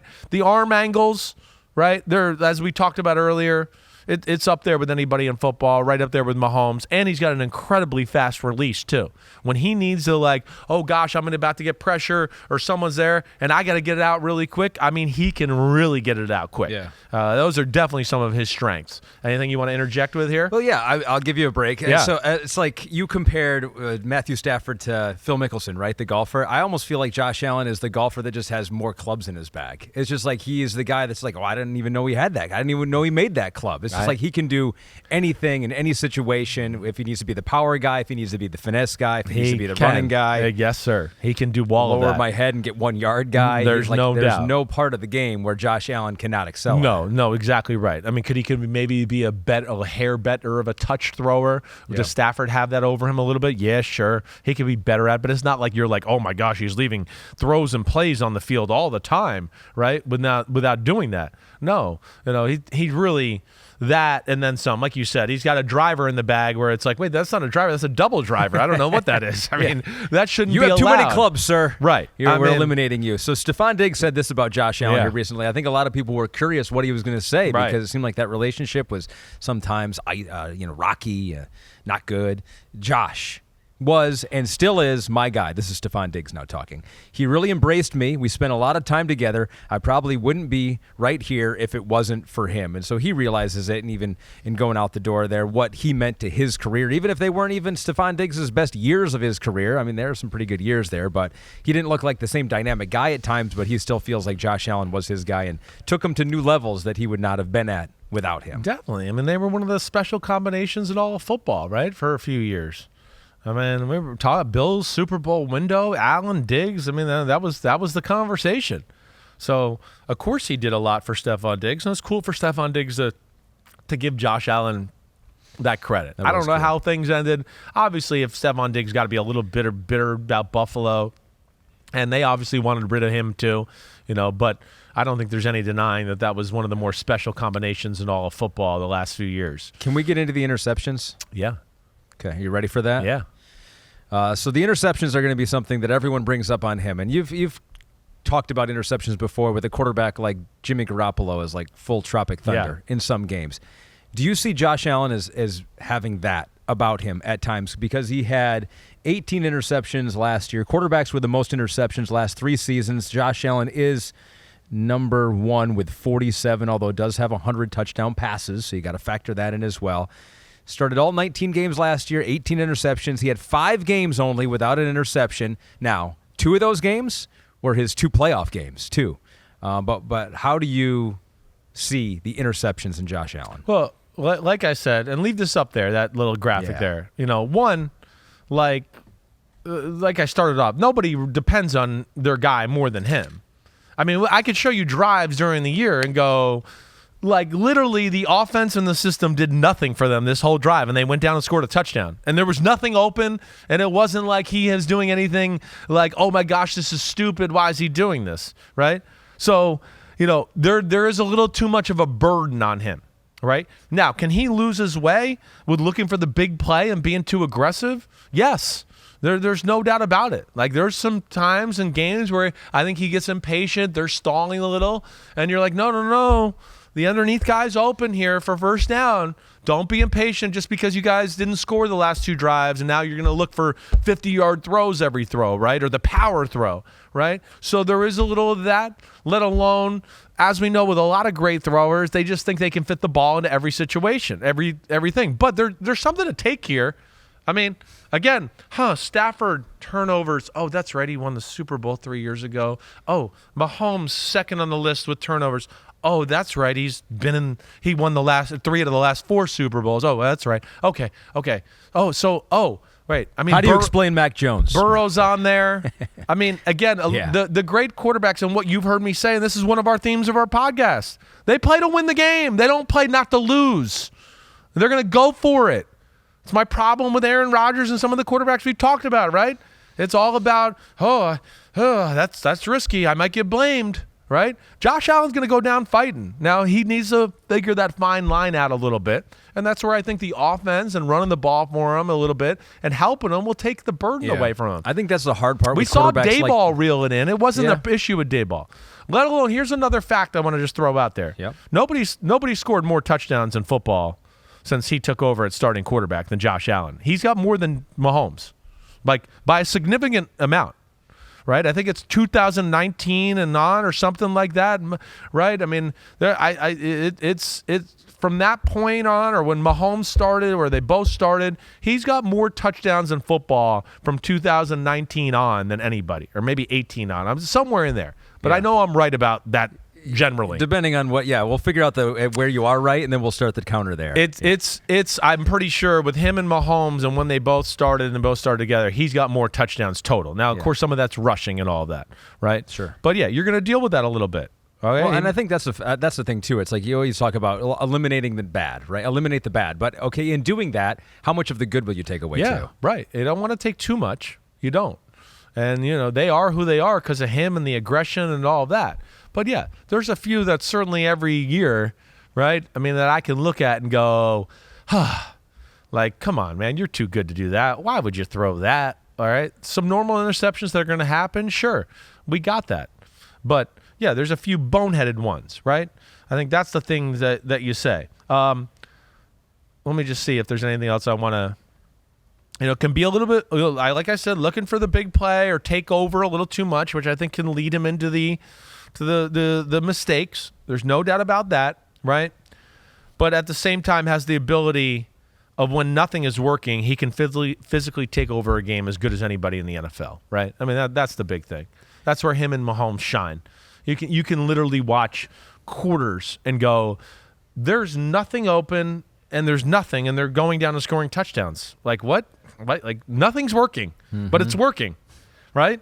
That's where they will blow your head off, where you're just like, right? So, and that's where you talk about that fine line of like, okay, and that's where they can help them make some of the craziest drives or plays you will ever see, right? And he has drives where I write it at the end here. You can say no one was open for the whole drive, and he went 6 or 7 for 65 yards and a great run, and they scored a touchdown, right? I mean, that's it. But he's got to look for the big play, turns down completions a little too much. And here's one last thing of negative. Appropriate throws. I didn't say this. I should have said this about Herbert, because I talked about Herbert with the no arm angles. But the appropriate throws, right? There's at times where you just go, it's too hard. This should not be this kind of velocity. You shouldn't throw this ball this way. This is not appropriate. I mean, is that kind of like Shaq at the free throw line? A little sometimes. It's right. Well, you know how hard. Just think like, all right, mental picture this a little. Like Mahomes or Stafford, because Stafford's really good at this too. Like shallow cross, guys running, they have this ability to kind of like just flick it and touch it, right? To where it's like the ball just lands in their hands like a hot potato. To where if they did their full motion, it would be way too hard. And that's where they go way too motion, and you're like, whoa, no, he can't catch that. and God can't catch it either. He's 5 feet from you, and you threw it 145 miles per hour, right?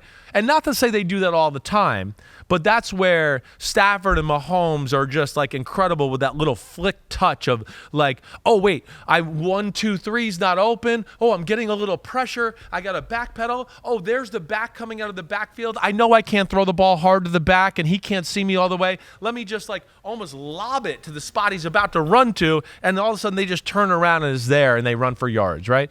Those are things that like Allen could get better at, Herbert as well. Has the team gotten better around him? That would be the question here. They lost Stephon Diggs, mentioned him over in Houston now. They got Keon Coleman, who, this was on a Yahoo Sports podcast. Josh Allen said this about Keon Coleman. Quote, first impression, he's a big sucker, and now he's learning the playbook at a very accelerated rate.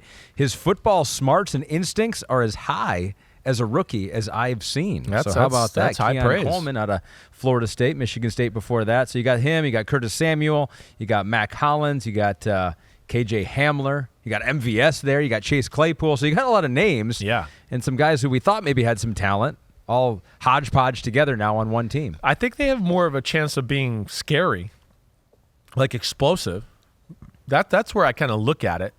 You know, I'm hoping that overall with the run game and, you know, a few more guys that can make big plays and take the pressure off of Josh Allen, right? That's my thing too. Like Diggs is really good, you know that. But Diggs is not necessarily the guy that you go, oh, he's going to run by somebody for a 70-yard bomb, or we're going to throw a slant for him and he's going to run 80 yards for a touchdown, right? That's not who he is. Right. Diggs is just like, great route. Ooh, he caught the slant, he broke a tackle, he got 15 or 20, right? But it's not that. Some of these guys here, you go, no, this guy can run by you for a touchdown. Curtis Samuel can get a speed sweep and go around the edge and see you later, right? Valdez-Scantling, we saw him up in Buffalo, run by Buffalo, and Mahomes hit him deep down the field twice during the game. So that's where I'm hoping they can kind of help him out overall, and then do it a different way, and with the 2 tight ends they got and everything there and running the ball. All right, but that's my big thing with him overall in his career. Hey, you know, the defense is allowed to show up in one of these games and make a play for him too, right? Somebody else is allowed to make a play on the offense other than him. You know, I see Travis Kelce make plays for Mahomes. Yeah. Who's the marquee guy that we've seen make a big play in a big moment that just pops to your head for Buffalo other than Josh Allen? Yeah. Nobody. Negative Ghost Rider. Did you check the rule book for that, though? I did check the rule book. Oh, look at you. Okay, there we go. You checked the rule book. Check the rule book. So we started this with the idea that Josh Allen is the most talented quarterback in the NFL. Let's end it that he might be the most talented slow-pitch softball player that they have in the NFL right now, too, because I think this is recent footage of him at a charity softball game. Good night. Gone. Good night. I will take him against anybody in the NFL right now in one of these home run derbies, right? I mean, this is like his power, his ability to create opposites like we talk about, right? To kind of separate the upper half of his body from the lower half and get them to go in opposite directions to then uncork and throw a football or hit a baseball.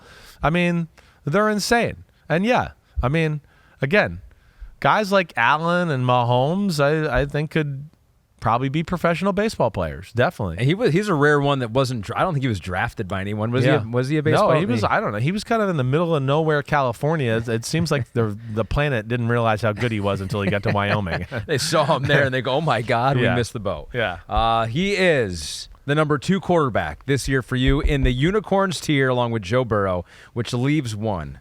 We're down to the top. There's only one. The legendary tier. Yeah. Legendary. That's already at this point. Yes, we are. Yeah. You know who it is. The man, the myth, the legend. It's official, right? I mean, yeah, it's the first thing I wrote in my notes here. Number 1 quarterback, Chris Simms top 40, right? It's second year in a row, and it seems like it's been a lot of years out of a lot of years. It's Patrick Mahomes once again.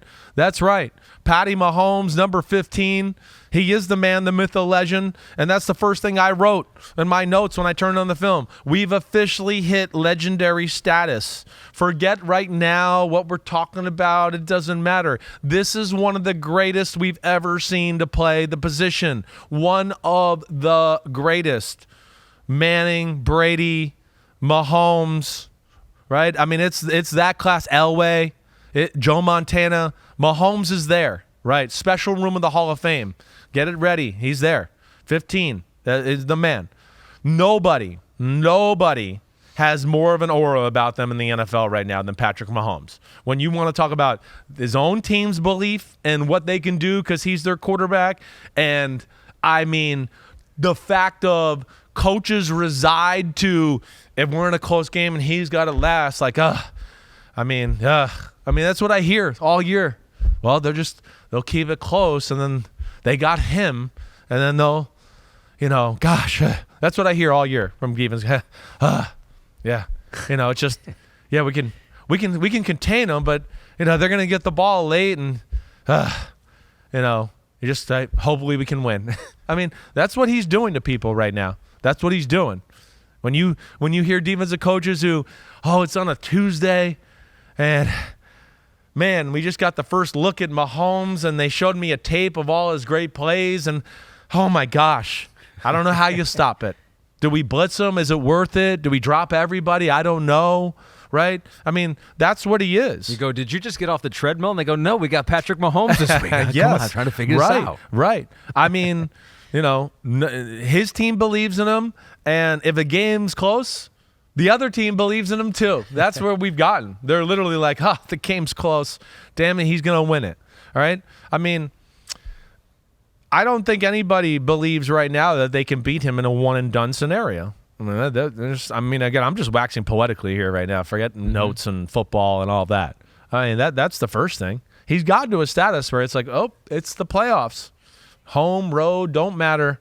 He's coming, and I don't know if we can beat him. And I think when you add on top of that, he plays his best football in the biggest moments, period. I mean, we got one throw in Cincinnati where he lost the AFC Championship game. Okay, I know. I mean, again, they were up 21-3. Their defense was allowed to stop people. I checked the rule book, right? I mean, the Super Bowl, he was with 1 foot and throwing balls off the ground, flying through the air. Tyreek Hill dropped 2 touchdown passes. Somebody else dropped a touchdown pass. I mean, they didn't lose that game because of Mahomes. I mean, we know that, right? I mean, he's incredible. And where he's gone to a next level is, I mean, we know quarterback play, and he wasn't perfect this year, as we know, and we'll get into that in a minute. He's mastered winning. That's what he's mastered. I feel like he got to a point of his career where he's like, stats, it doesn't really matter. Everybody knows I can put up stats. I've already there and done that. I'm just going to figure out a way to lead my team and win this game today. And he's kind of, if the game's got to be ugly or whatever, right? Super Bowl was ugly for really 3 quarters, right? Just hang in there. I'll crack the code. Boom, I've cracked it. Oh, no, we're unstoppable now. And we're just going up and down the field on you, right? That's where he's incredible that way. Ultimate field general. When you watch him on film right now, and if you went back 3 years ago, what he's doing at the line, checking things, doing all that, yelling at people, get him in the huddle, yelling at the coaches, telling them to go hurry up. He's gone to another level. There's nobody in football like him right now. It's Brady-ish that way, the things I just explained there. It is, right? That's where it's amazing.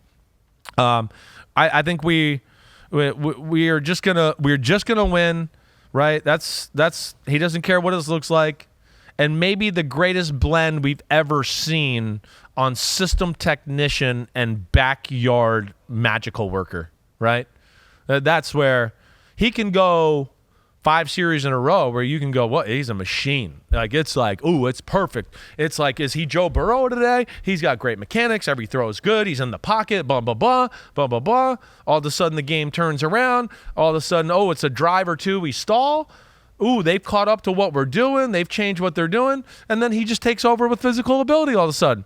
And he's running around the pocket, and he's, hey, call an RPO. I'll throw it between my knees and through your legs. And it's incredible. I mean, it's incredible. And then we talked about Stafford and the throws in the pocket. I mean, this guy, when you go back, we don't give him the credit he deserves. I mean, really, we probably talk about him too much. Most of America thinks we probably do. There is a few throws in every game where he's in the pocket and he's running or moving and he makes a throw and you just go, I don't know how he saw it. I don't know how he threw it like that. And that's unbelievable. And if I saw it for the first time, I'd go, that's lucky. But I've been sitting here for an hour, and it's the 87th time I've seen it. And it's just like, it's incredible. It's sixth sense that way. His arm is not as powerful as Allen, but of course it's powerful, right? I mean, it's really powerful. His touch is out of this world good. Like we talked about with Stafford and that. Fade balls, right? Back out of the backfield, leading a running back up the sideline on a little wheel route or whatever, and just making a really catchable soft ball for them. He's amazing at it. He's amazing at it. Yeah. Let alone it's more arm angles and things than we've ever seen from anybody in the history of football. I was worried, because you've shown your love for C.J. Stroud here lately and some of the other quarterbacks and Matthew Stafford here on this podcast. But your love of Patrick Mahomes has not waned any, and it has grown throughout the years. I don't think a whole lot of people are going to disagree with what you said there. But to your point of he's maybe even better than we are even giving him credit for, and we're giving him a lot of credit for being very good. Mike Florio put it well when he said his floor basically is losing in the AFC Championship game in overtime. Right. That's the floor to a Patrick Mahomes team. Right. Let's compare, because you've brought up the name Tom Brady a couple times. Let's compare the first 6 seasons of Tom Brady versus the first 6 seasons of Patrick Mahomes. We have that there. So Patrick has won 2 more games. Well done. He's got 3 more playoff wins. He's got 1 more conference title. And they got the same number of Super Bowl rings. Wow. And 17 less interceptions and almost 100 more touchdowns. Maybe the most striking of all the numbers. And they were riding him from day one. They weren't going, we're going to play defense and run the ball and do all that. To me, there's no question that I'm more impressed with Mahomes. And again, Brady's the man. And I thought Brady was a mythical god at this point of his career anyways, the same way. But this is one-upped it just because of, the way they did it. They were basically like, hey, you're our starting quarterback? Hey, you could break the NFL record and throw 50 touchdowns your first year and win an MVP and 5,000, and we're just going to ride you. I mean, that's rare. That doesn't happen. And then they just ride him to every damn Super Bowl ever since, except for one. I mean, it's incredible. I mean, it really is. It's just that's where, to me, it's a little different, and I don't know if he'll ever catch Brady, but this dynasty was orchestrated around him, period. Brady got grown into it. And there's nothing wrong with that. But I'm just saying there's a difference in my opinion. And of course, with the way they're doing it, and of course, it was an offensive system that we had never seen before because of him.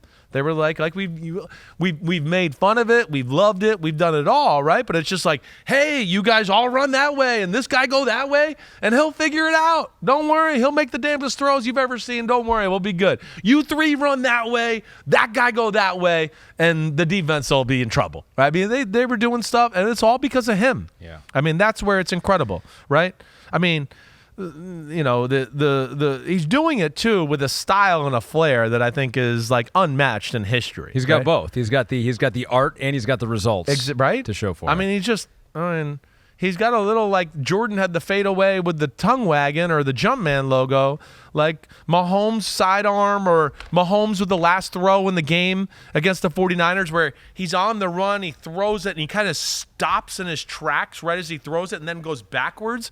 To me, that's kind of his pose, his move, right? He almost has a body image where you go, that's Mahomes. Well, and he's doing it all with a dad bod, as we saw again this offseason. He was recently on the Pat McAfee show talking about there. He said, quote, I thought we got the whole dad bod thing out of the way last season. I guess people still haven't realized that I don't have abs, so I'll continue to work on that, and hopefully one of these days we can figure out how to get a looser T-shirt. So I thought he put that well. He seemed like he was a little annoyed by the last one because he was also like, I had a backpack on, it was pulling my shirt and all that. So here's the deal. And last year, he finished 7th in the MVP. There were 4 quarterbacks ahead of him last year, and that's like a bad year for Mahomes. You were 7th in the MVP. What happened? Right. And statistically for him, it was a down year. And to refresh people on this exercise, this is not like who's the greatest of all time. We're not who's the next Tom Brady. It's who would you rather have next year. And despite the numbers last year, of course, you want to have Mahomes above any other quarterback last year. But let's get into it though, because he had 27 touchdowns last year, which was low. His fewest since 2019. He had 14 interceptions, his most of his career. So anything there that you look at and be like, ooh, that wasn't That wasn't great. That does concern me a little bit if this continues going forward. I hear you. I mean, it was not his best year. It was not. It was his best when it needed to be its best, though. Yeah. It was special. I mean, again, like we talked about at the time, kind of rare. I've never seen that in NFL history where a team goes, I'm going to kind of play B- and the quarterback's going to play kind of A- football the whole year, and then get to the important part of the year and go, here comes the A+ stuff. No problem, guys. We'll just turn it on. And they did it. It matters not what we say about the Chiefs at all this year. Like this whole year, if they're playing crappy in the regular season, we're like, well, yeah, they can't just turn it on. They're playoffs. one of those well, teams that I will not be able to say that. And I was saying that at the end of the year last year. I was like, they can't just turn it on. That doesn't happen. But to your point, some of his worst games were against the worst competition. Yes, he can be. He can get.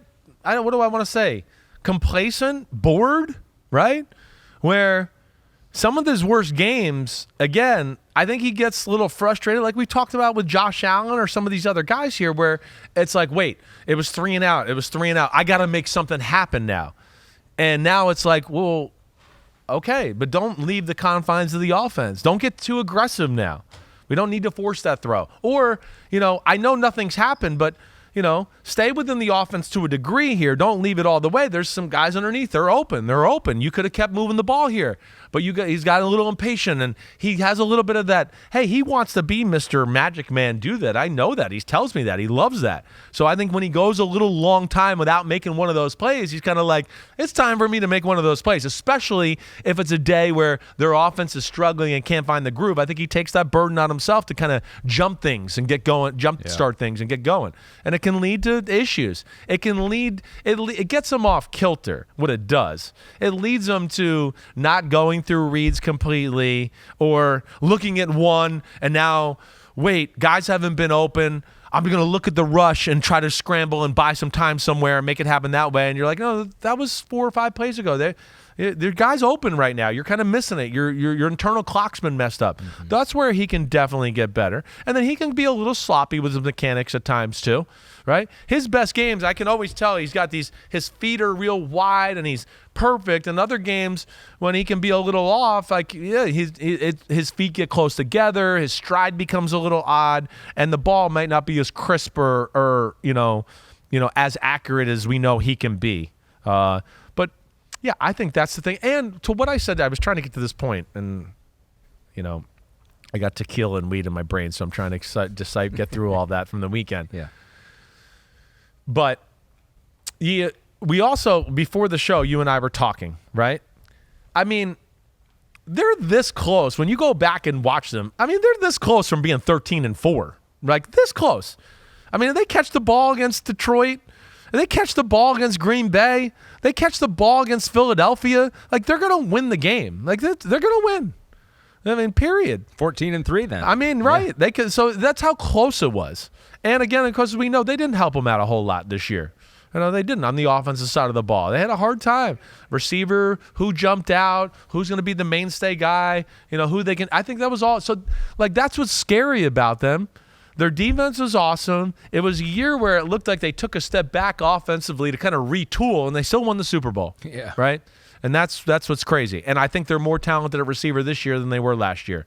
So, and I would think that they're going to – this is that rare where they're going to go back and go, we won the Super Bowl, but they're going to watch film during OTAs of last year's stuff and go, damn, that was stupid. Damn, we were shitty. What the f***? They're almost going to be a little motivated coming off a Super Bowl going, that wasn't our best ball last year. We could be better. I think we have some video of Patrick Mahomes this offseason, too. He has talked about some changes that they might make. He said Coach Reid's been preaching all season, we're going to get back to throwing the deep ball.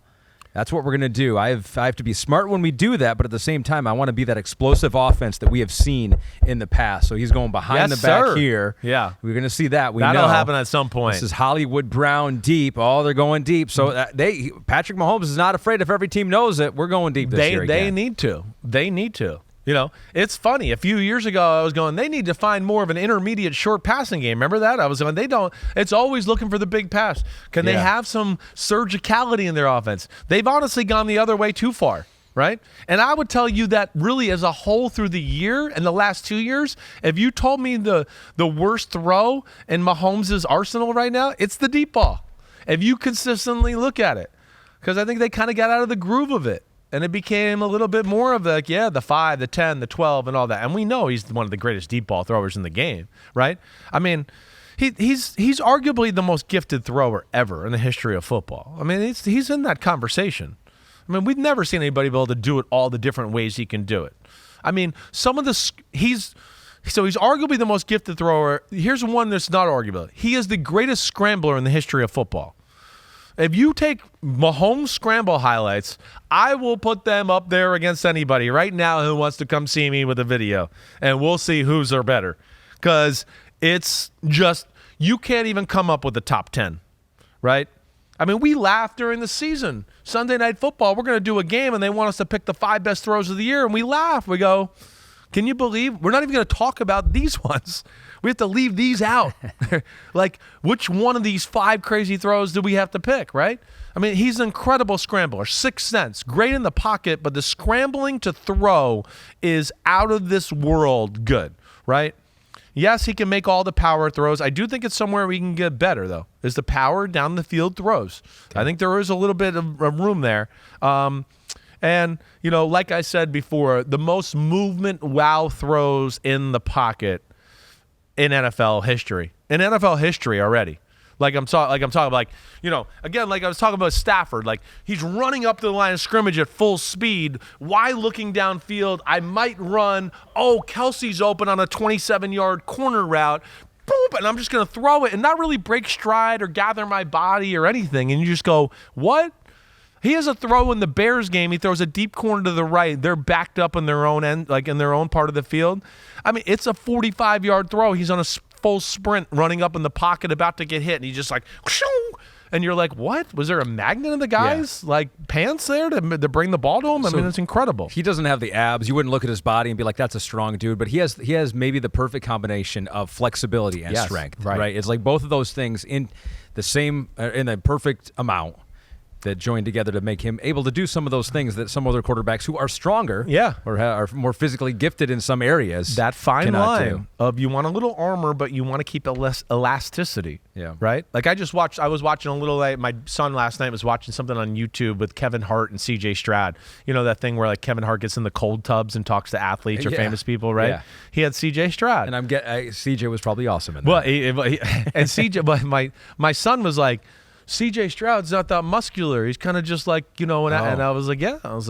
A lot of quarterbacks are like that, you know. And I don't remember us talking about one great quarterback ever and go, man, look at his pecs. Ooh, can he bench a lot? I mean, you've said it's a negative for some quarterbacks. Will Levis last year, coming out. There's a time where it can make you too rocked up, too tight, and you can lose elasticity as an athlete in your arm. All of that. You got to find that fine line, like we talk about with Joe Burrow. You know, he's got to find that fine line of like, okay, I got a little extra structure, but it's not affecting me overall as an athlete. Well, I'm glad. And you can continue to talk about Patrick Mahomes, but let's get to the DraftKings MVP odds. So here's what DraftKings has for it. We need to realize what we're seeing right here because Patrick Mahomes, basically every year that he is playing in the NFL, he'll probably be the favorite. And he is once again next year, plus 475. He is your number 1 quarterback. So we have the odds with your Simms top 40 ranking here for the first time. Hot off the presses. Hot off the presses. It can show us maybe some values out there. And just by looking at this, Lamar Jackson down there, plus 1,400, he's 4th in your list right now. But, what do you think about these odds? Patrick Mahomes, twice as good of odds as Josh Allen, who's the second quarterback on this list. Well, I just feel like a little bit like I said, all right, with the Chiefs, one thing I'm worried about is the World Tour over yet. Are we going to, right? It's the first offseason where I've gone, man, even me who loves the Chiefs and their love of life and they don't do it as even I'm a little bit like, damn, okay, but Mahomes is here today. Oh, Kelsey's there. Oh, Mahomes is back over here today. Oh, he's at this game. He's at this race. He's at this. I mean, it seems like a lot. Even for the first time in my career, I'm like, wait, can they handle all this? And like, is this distraction a little too much?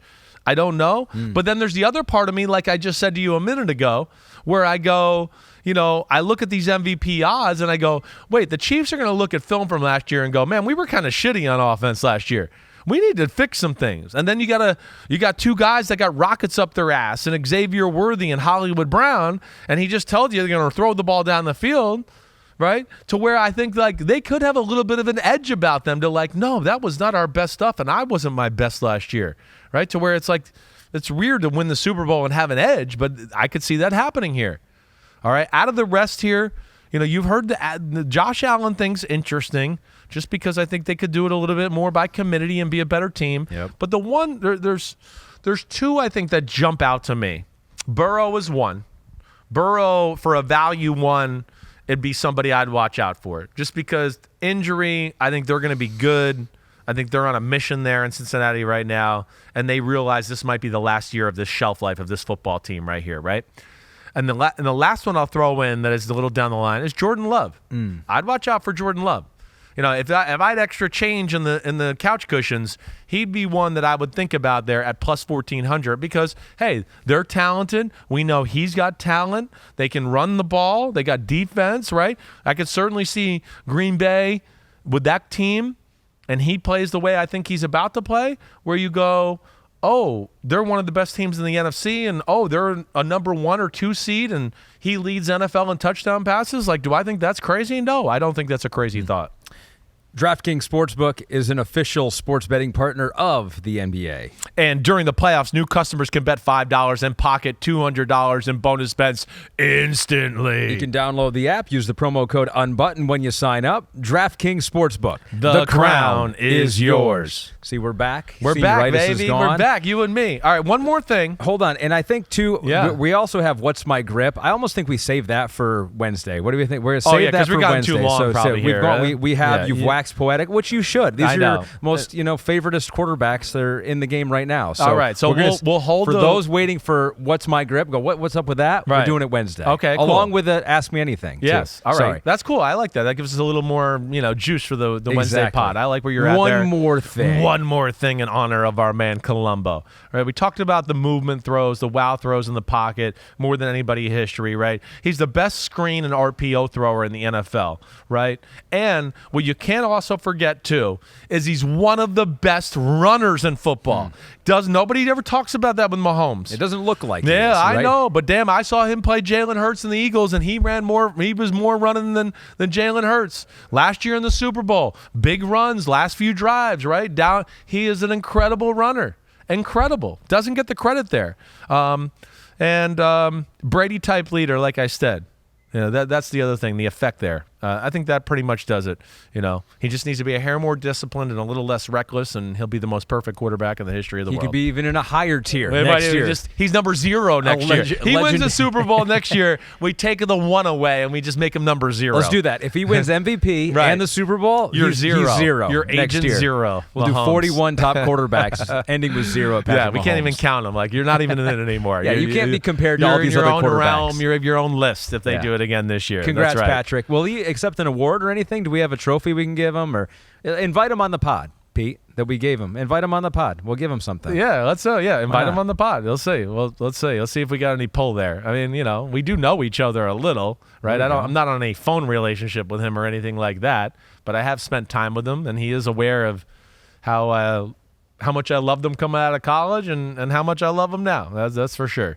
How can you not love these guys right now?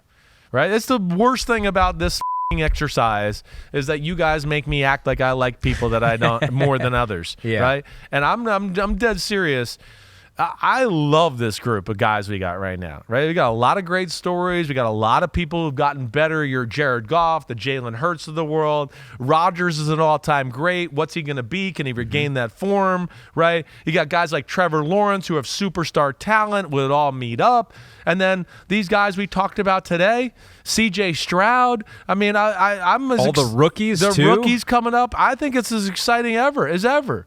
Right? But, I mean, when you talk about Mahomes, Allen, Burrow, Lamar, Stafford, Herbert, sign me up to watch them any day of the week. I mean, come on. It doesn't get any better than that group right there. I love watching them. Mad respect to all those guys, for sure. We did it. You did it.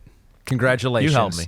What was that? Did we go 2 hours on this one? No, on this I think one we pod? went about an hour and 40. But, we're close. All right. Yeah. If any pod's going to go long, it's going to be the one talking about Patrick Mahomes, Josh Allen, and Joe Burrow. All right. You know where to find us. Subscribe, rate, and review. We will be back Wednesday for What's My Grip. If you want to send in some videos of your throwing motion so I can critique it, Let's go. Buck up, Barts. Let me see. Let me dissect it, all right? Send them in. You know where we'll be. I'll show you my grip. I want to see your guys' grips. Show me it all. I know we got a few questions and things on social media about the grip stuff, so we'll get deeper into that. Wednesday, Ask Me Anything. Me, my best buddy in the world, Ahmed Fareed, will be here to do it. Thanks for driving the ship as always. Have a good few days, guys. Hope you enjoyed the pod. We'll see you Wednesday. Clap it up.